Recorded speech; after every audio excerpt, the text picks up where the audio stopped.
imun badan, tingkatkan fokus anti radang dan kawal gula dalam darah.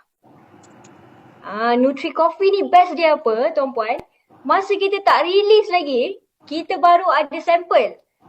Dan masa kita ada sampel tu, kita ada bagilah beberapa orang leader yang terdekat untuk rasa. Sampel itu sahaja pun diorang dah dapat kesan.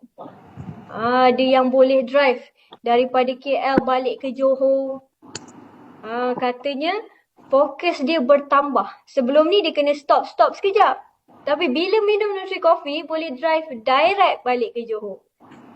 Itulah kelebihan Nutri Coffee. Jadi untuk anda yang mana belum cuba, inilah masanya untuk anda cuba. Kita tengok seterusnya. Apa yang ada dalam Nutri Coffee? Sebab saya nak bagi tahu anda, Nutri Coffee bukan sekadar kopi biasa. Bukan sekadar kopi yang kita beli di kedai kopi. Nutri Coffee anda tak dapat di tempat lain. Sebab apa? Dalam Nutri Coffee, kita ada cendawan susu harimau.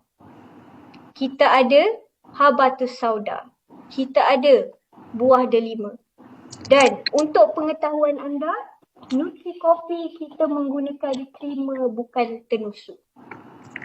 Apa krema bukan tenusu ni? Selalunya, ramai orang yang ada alergik terhadap susu, betul? Jadi di Nutri Coffee kita guna krema bukan tenusu. Jadi siapa yang ada alergik terhadap susu, yang dia tak boleh minum susu, dia boleh minum Nutri Coffee. Dan kita gunakan gula teknologi nano yang lebih halus, yang dia akan menghalang, orang kata spike.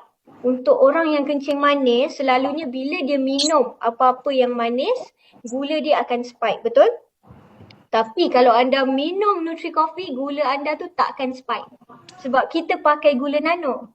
Jadi resapannya sangat efisien dan slow. Mudah diproses oleh badan kita. So lagi baguslah kalau kita nak compare dengan kopi-kopi di luar sana. Sebab tu lagi sekali saya cakap, Nutri Coffee bukan sekadar kopi. Seterusnya.